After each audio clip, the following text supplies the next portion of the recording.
എന്താടി ആ, ദേ മനുഷ്യ പെണ്ണ് ഛർദിക്കുന്നു. അത് രാവിലെ തന്നെ കപ്പ കഴിച്ചിട്ട് ഗ്യാസ് കയറിയതായിരിക്കും. കപ്പക്ക് ഇത്രയും ഗ്യാസോ? ആശുപത്രി പോണോടി? വേണ്ട, ആളിപ്പോ വരും. ആര്? ആരാടി വരുന്നേ? അത് ശോശാമ്മോ, അതാരാ? ശോശാമ്മ നേരെ നിക്കടാ. കൊച്ചിനാണേ വിളിക്ക്. എന്നാത്തിനാ? വിളിക്ക്. എന്നെ ചക്കാട്ടമ്മ എല്ലാരും കൂടെ? എന്നാടാ കാര്യം പറ. അത് നിങ്ങളെ ഞാൻ തല്ലത്തില്ലെന്ന് പണ്ടേ പറയുമായിരുന്നില്ല. ആ. കാരണം എന്നായാലും നിങ്ങൾ എന്റെ അമ്മായച്ചനാവുന്നുള്ള കാര്യം എനിക്ക് ഉറപ്പായിരുന്നു. അമ്മായിയച്ഛനാ? ആ ആരുടെ അമ്മായിയച്ഛൻ? എന്റെ ഇറങ്ങി പോടാ. ചക്കാട്ടമ്മേ മോനെ വിളിച്ചോണ്ട് പോ. അപ്പാ, ആ, അവരെ എങ്ങനെ ഇറക്കി വിടാൻ പറ്റത്തില്ല. അപ്പനും അമ്മച്ചി എന്നോട് ക്ഷമിക്കണം. ഞാൻ ഛർദിച്ചത് ഗ്യാസ് കയറിയിട്ടല്ല. കൊച്ചുറാണി എന്തായാലും അപ്പനില്ലാത്തൊരു കൊച്ചിനെ പ്രസവിക്കരുതെന്ന് എനിക്ക് നിർബന്ധമുണ്ട്. ഞാൻ പള്ളിയിൽ അച്ഛനോടും ഇടവക്കാരോടും എന്നാ സമാധാനം പറയൂ എന്റെ കർത്താവേ. എന്റെ അച്ചായോ, എത്ര നാളായിട്ട് ഈ വീടും പറമ്പും വിൽക്കാൻ ആളെ നോക്കി നടക്കുന്നു. വല്ലോ നടന്നോ? ഇതും കർത്താവിന്റെ ഒരു തീരുമാനമായിരിക്കും. ഇനി ആ വേലിയും കൂടെ എടുത്ത് മാറ്റി കളഞ്ഞാൽ ഒറ്റ വീടും ഒറ്റ മുറ്റമായിട്ട് നമുക്ക് ഇവിടെ ഹാപ്പി ആയിട്ട് കഴിയാം. എന്നാലും എന്റെ ചക്കാട്ടമ്മേ ഈ ജാതി മതമൊന്നും നോക്കാതെ. ശോശാമ്മേ, ഒരേ മുറ്റത്ത് ഒന്നിച്ച് കളച്ചു വളർന്നവരാ ഇവരെ. ഇവനെ നിങ്ങൾക്കും അറിയാം, ഇവളെ എനിക്കും അറിയാം. അതിലും വലുതായിട്ട് ഇനി എന്ത് ജാതി മതവും നോക്കാനാ? എന്നാ മോനെ, ദാണ്ട് ഇത് അവളുടെ കഴുത്തേലോട്ടൊന്ന് കെട്ടിക്കേ.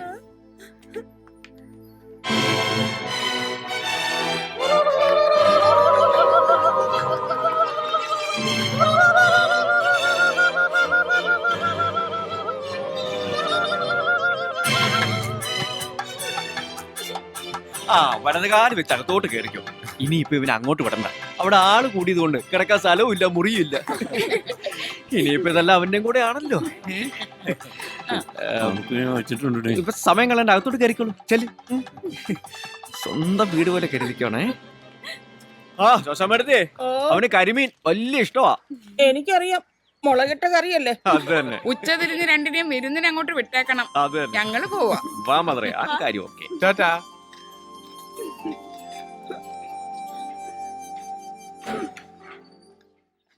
ഷോ, ആകെ നാണക്കേടായി. ആ ഗോപന്റെയും ചക്കാട്ടമ്മയുടെയും മുമ്പിൽ നിന്ന് ഞാൻ ഉരുകി. എന്നാത്തിന്? എല്ലാത്തിനും കാരണം നിങ്ങളുടെ കുരുട്ട് ബുദ്ധിയാ. ഷോ, ഞാൻ ഇനി അവരുടെ മുഖത്ത് എങ്ങനെ നോക്കും? നമ്മൾ പ്രേമത്തിലാണ് കല്യാണം കഴിക്കണമെന്നൊക്കെ നിന്റെ അപ്പൻ കപ്പ്യാരോട് പറഞ്ഞ അങ്ങേ രാഗത്തെ കുറിച്ചാവും. അതെയോ? പിന്നെ നിന്റെ അമ്മച്ചിയുടെ നാക്കേ മൈക്ക് സെറ്റ് വെച്ച് പോലാവും. ഇത് ആഹാ. പരിഹരിക്കാൻ ഒറ്റ മാർഗേ ഉള്ളൂ, വ്യാജഗർഭം. ഓ. ഇങ്ങ് വന്നേ. ഇന്ന് നമ്മുടെ ആദ്യ മകളാ. അയ്യോ. അതൊക്കെ എവിടെ നിക്കട്ടെ. അതിനു മുമ്പ് എന്റെ തലയെ തൊട്ട് സത്യം ചെയ്യണം. എന്ത്? ജലജ ചേച്ചി, രമണി ചേച്ചിയൊക്കെ അവരുടെ ഭർത്താക്കന്മാരെ കൊണ്ട് സത്യം ചെയ്യിച്ചു. എന്നത്? എന്റെ തലയെ കൈവച്ച് ഇനി തല്ലുണ്ടാക്കാനും കൊള്ളരുതായ്മകൾ ചെയ്യാനും പോകത്തില്ല എന്ന് സത്യം ചെയ്യും. സത്യം.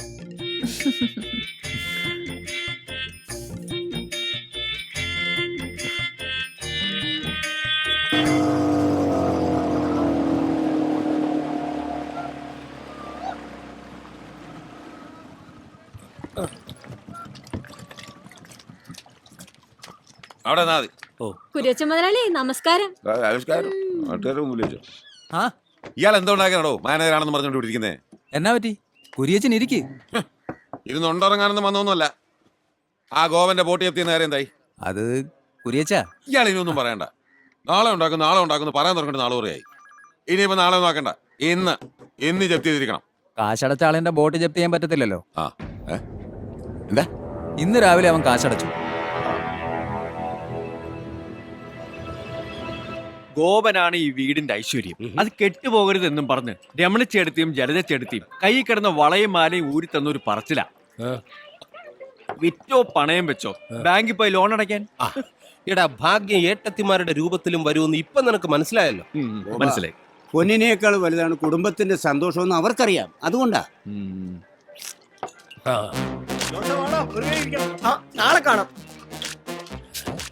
ജോക്കർ ജോസ് പാൻഡേ കയറിയോ? അപ്പൊ അത് നീ അറിഞ്ഞില്ലേ? ഇല്ല. അവനിപ്പോ ഇവിടുത്തെ 10 രൂപയുടെ കളിയൊന്നും പോരാന്ന് 1000 രൂപയുടെ കളി ആലപ്പുഴയിലുണ്ടെന്നും പറഞ്ഞ് അങ്ങോട്ട് പോകാൻ ബോട്ട് കാത്ത് നിൽക്കുക. അവസാനം നിക്കറും കയറിയേ വരൂ. എന്താ അവന്റെ ഗെറ്റപ്പ്? നിന്റെ കാശ് പോക്കാ. വടകോപ ചന്ദ്രേട്ടാ മാമച്ചൻ എന്തോ ഉറപ്പിച്ചിട്ടുള്ള പോക്ക. ഹലോ, എങ്ങോട്ടാ? നിന്നോട് പറയേണ്ട കാര്യമില്ല. വേണ്ട, പക്ഷെ വിസയുടെ ബാലൻസ് 10,000 രൂപ എനിക്ക് തിരിച്ചു തരുന്ന കാര്യം ഇപ്പൊ പറയേണ്ടി വരും. ഏത് 10,000?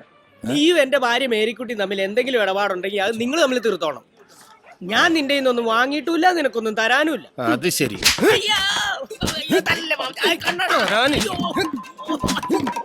കാശറ അങ്ങോട്ട്. 5 ജോക്കറോ? ആളെ പറ്റിക്കാനായിട്ട്. എടാ അത് 12,000 ഉണ്ട്, നിനക്ക് 10 തരാനുള്ളൂ. അപ്പൊ നിനക്ക് കറക്റ്റ് ആയിട്ട് കണക്കല്ല ഓർമ്മയുണ്ടല്ലേ? എടാ എന്റെ 2,000. അത് പലിശ 5-6 മാസം ആയല്ലോ.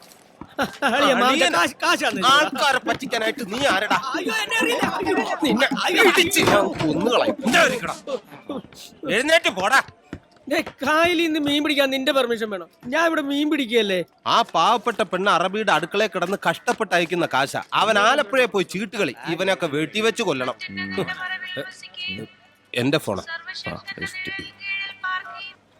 ഹലോ, ആണോ? ശരി ശരി ശരി ശരി. എടാ, നിന്റെ ഭാര്യയുടെ വിസ റെഡി. എറണാകുളം ട്രാവൽസിൽ നിന്നാ വിളിച്ചത്. ജയശ്രീയുടെ വിസ റെഡിയെന്ന്. ഇനി കാശ് കൊടുക്കുക, പറക്കുക. ഗോപു ചിക്കാൻ നറുക്കെടുപ്പ്. നിന്റെ ബെസ്റ്റ് ടൈമാ. വേണമെങ്കിൽ ഒരു ലോട്ടറി എടുത്തോ, ചിലപ്പോ അടിച്ചാലോ. ഇനി മുന്നേ നിന്നെ ഞാൻ അടിക്കും. എന്നാ അമ്മേ? മോളെ എങ്ങി വന്നേടി. അമ്മ എന്നാ പറ്റിയെന്ന് പറ. മാമച്ചൻ വിളിച്ചായിരുന്നു. അമ്മയുടെ ചക്കരയുടെ വിസ വന്നു. സത്യം. അമ്മയുടെ പ്രാർത്ഥന ദൈവം കേട്ടടാ. വിമലേ, വിമലേ. എന്നാടി? എടി ജയയുടെ വിസ വന്നു. അതെയോ? എപ്പോ? ഇന്ന്. ഇപ്പൊ മാമച്ചൻ വിളിച്ചു വെച്ചതേ ഉള്ളൂ. കോൾ അടിച്ചല്ലോ. അപ്പൊ നീ വിചാരിച്ച പോലെ കാര്യങ്ങളുമായി.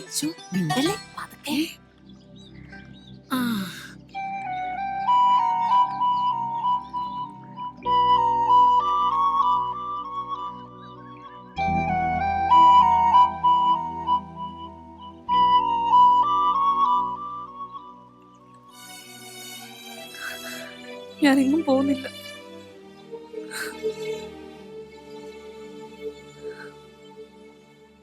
പോണം.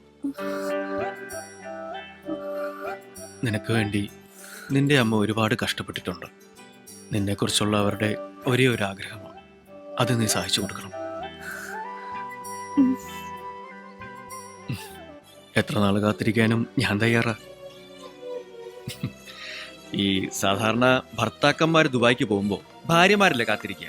ഇതൊരു ചേഞ്ച് ആയിക്കോട്ടെ. താൻ ദുബായിക്ക് പോകുന്നു, ഞാനിവിടെ കാത്തിരിക്കുന്നു. അതെയോ? കാണിക്കും